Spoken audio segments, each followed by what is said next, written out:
Good morning. My name's Taylor Sweeney, as Aaron said. I am, a little bit about me. I'm going to first talk about service and philanthropy at Penn State, but a little bit about me. As he said, I'm a fifth-year student here at Penn State studying architectural engineering. And as I said, I'm here to talk about my passion for community service. This is rooted from a young age. I volunteered with my grandparents for Meals on Wheels and the Prospect Foundation, and here is where they taught me the value of giving back and the value of volunteering for others. While here at Penn State, I've gotten involved with Students Engaging Students, Fresh Start, at MLK Commemoration Week, as well as Thon, and it's here that I found my home at Penn State through these organizations, and I've learned from these experiences what exactly community service is. And with that, community service is the act of giving your time or support to a person or a particular cause. This is, one of the reasons I've fallen in love with this is because there's so many different ways to do community service, to volunteer, whether it's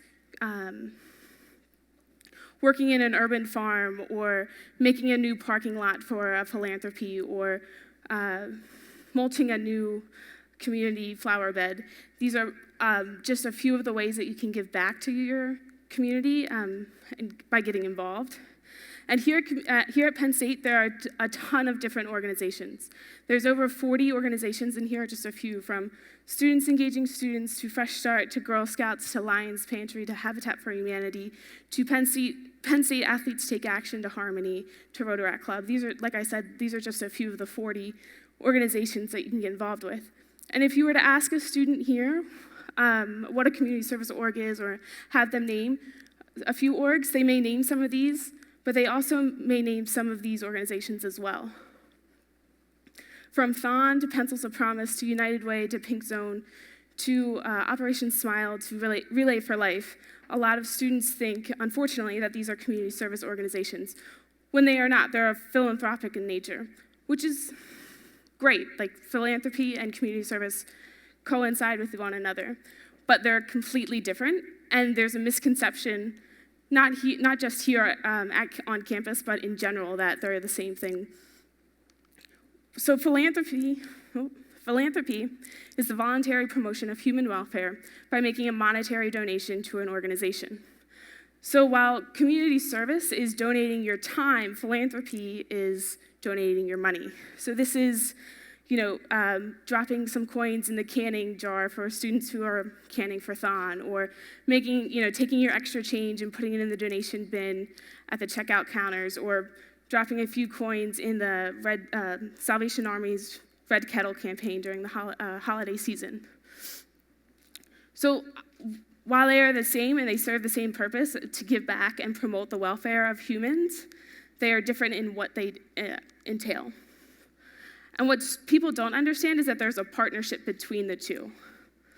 There's community service and there's philanthropy. They go hand in hand with one another. You can't have one without the other. And what I found here at Penn State is that there's this misconception, or there's this culture that one is better than the other. You have students who get involved in just a philanthropy or just a community service organization, which is great, and they're giving back their time, but they don't understand the difference, and they think that one is better than the other, when they're not. There's not one that's better than the other. Community service is just as equal as philanthropy, and philanthropy is just as equal as community service. And that's the culture here at Penn State, unfortunately, is that one is better than the other. And my point here today is to say that there's no one that's better than the other.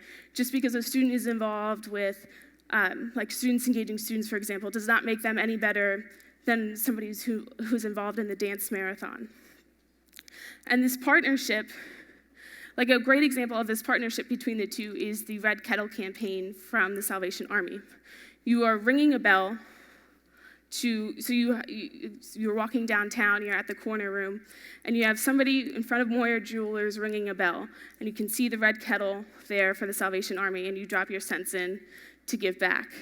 The person who's ringing the bell is volunteering for the Salvation Army, but you are acting in a philanthropic way by donating your extra change. So you can't have one without the other. Without the money that you donated, volunteers for the Salvation Army wouldn't be able to help with disaster reliefs across the country. So they go hand in hand, and that's where the common misconception is. So I've talked about my passion, and what I really want people to understand is there's a difference between the two, but they coincide. So, make sure you understand that you can't have community service without philanthropy, and you can't have philanthropy without community service, and they're equal. So I urge you to find your passion like I have. Mine happens to be community service, and there's a wide array of ways to get involved in community service. But if you find your passion, get involved. With your involvement, with your passion, whatever it is, even if it's playing a guitar, you can go to a hospital and volunteer with music therapy for students or for kids or any patient. So get involved with your passion and then make a difference. If you bridge all three of these, if you find your passion, get involved, you can make a difference in someone's life without even realizing it. And that's the whole point of it's your civic duty to give back, and if you make a difference, that's a great thing. That's all I have.